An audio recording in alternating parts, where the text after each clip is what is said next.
आगे बढ़ते हैं। दूसरी सीएस कॉन्फ्रेंस में देश के समग्र विकास का बनेगा ब्लूप्रिंट। दिल्ली में पूसा इंस्टीट्यूट ऑफ टेक्नोलॉजी में आज कॉन्फ्रेंस का अंतिम दिन। आज सुबह 9 से 10 बजे G20 में राज्यों की भूमिका को लेकर थीमेटिक ब्रेकफास्ट हुआ। केंद्रीय चिकित्सा सचिव द्वारा दिया जाएगा परिचय। महिला सशक्तिकरण, स्वास्थ्य और पोषण और कौशल विकास की 3 थीम को लेकर के परिचय दिया जाएगा। सुबह 10:15 बजे से 11:30 बजे महिला सशक्तिकरण को लेकर सत्र होगा।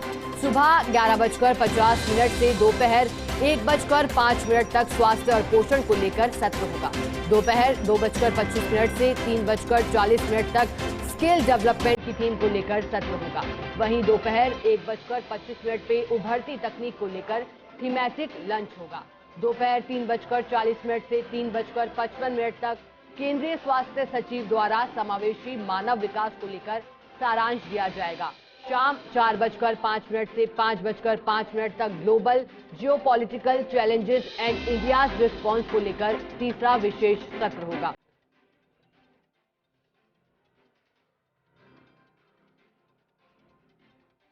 और इसी पर अधिक जानकारी देने के लिए हमारे साथ दिल्ली से लाइव जुड़े हैं डॉक्टर ऋतुराज शर्मा।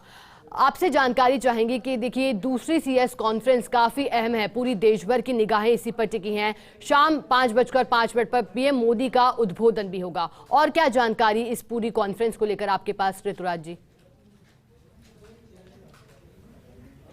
देखिए, ये बहुत ही महत्वपूर्ण उद्बोधन होने वाला है। जिस तरह से पिछले सीएस कॉन्फ्रेंस में उन्होंने एक नई जान फूंकी थी, जो ब्यूरोक्रेट्स हैं उनको एक मूल मंत्र दिया था कि किस तरह से सर्विस डिलीवरी को उस अंतिम छोर के व्यक्ति तक ले जाया जाए। तो आज के भी जो सत्र हैं उसमें ये बता देना चाहूँगा कि आज के तमाम जो जितने भी सत्र हैं वो बहुत हद तक कुछ G20 के गोल्स को भी पूरा करते हैं।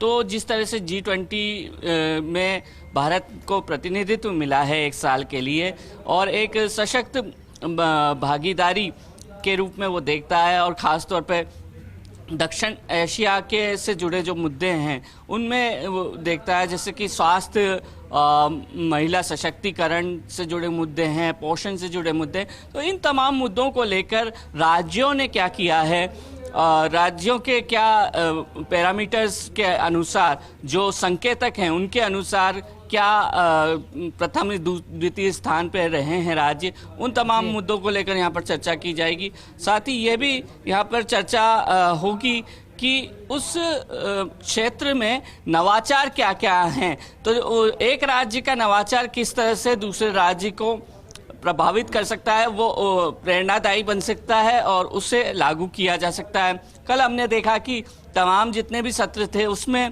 काफ़ी हद तक प्रधानमंत्री की सक्रिय भागीदारी हमने देखी, और कल एक ट्वीट के जरिए उन्होंने टीम भावना के साथ काम करते हुए देश को नई ऊंचाइयों पर ले जाने का मूल मंत्र दिया।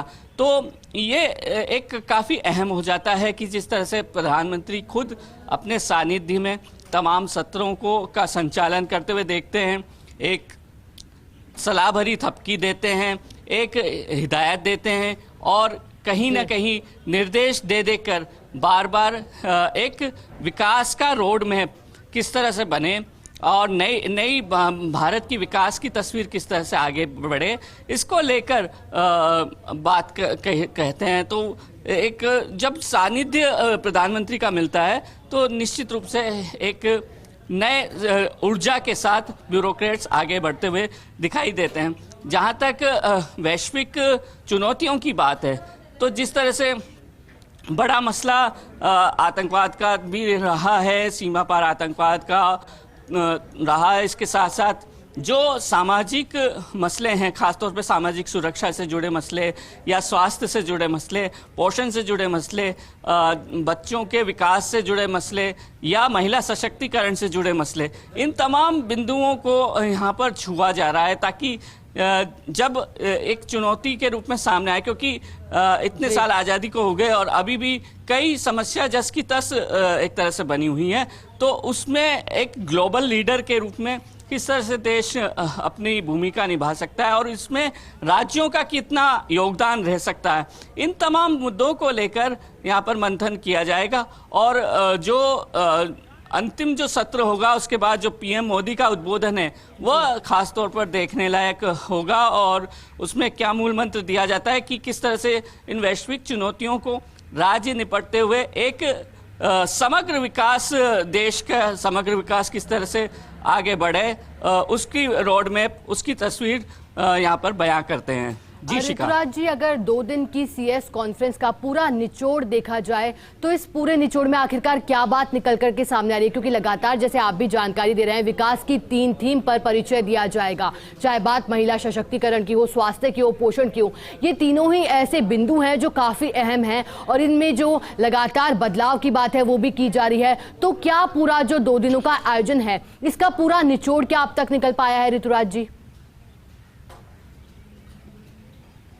देखिए शिखा, अगर पूरे लुब्बो-लुबाब की बात करें तो एक समग्र तस्वीर को हमें देखना पड़ेगा, जहां वो एक और बात करते हैं युवाओं के साथ, युवाओं की तरह के नवाचार करने की, तो दूसरी ओर बात की जाती है कि अंतिम छोर तक व्यक्ति को जो सामाजिक सुरक्षा से जुड़ी योजनाएं हैं या अन्य योजनाएं हैं उनका लाभ किस तरह से राज्य सुनिश्चित करें। तीसरा एक छोर निकलता है कि गुड गवर्नेंस किस तरह से हो, तो गुड गवर्नेंस के लिए तमाम तरह के ई गवर्नेंस, ई फाइलिंग सिस्टम और तमाम तरह के नवाचार किस तरह से किए जाएं।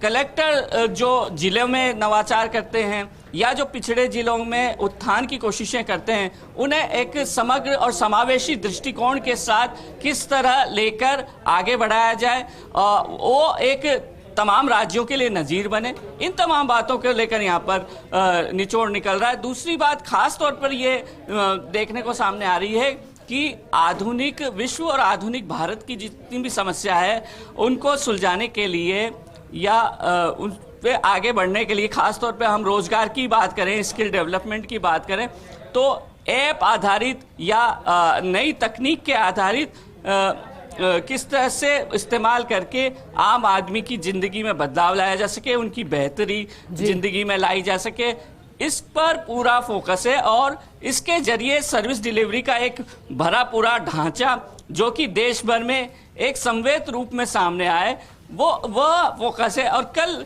जो उन्होंने बात की, पीएम मोदी ने जो ट्वीट करके बताया कि जो टीम भावना से किस तरह से देश को ऊंचाइयों पर ले जा सके, वो एक 3 ये महत्वपूर्ण बात यहाँ पर निचोड़ के रूप में सामने आती है। बिल्कुल ऋतुराज जी, देखने वाली बात ही रहेगी कि जिस तरह से समग्र विकास का ब्लूप्रिंट तैयार हो रहा है उसे धरातल पर किस तरह से उतारा जाता है, उसकी क्या पूरी प्लानिंग रहती है। बहुत बहुत शुक्रिया आपका हमारे साथ जुड़ने के लिए।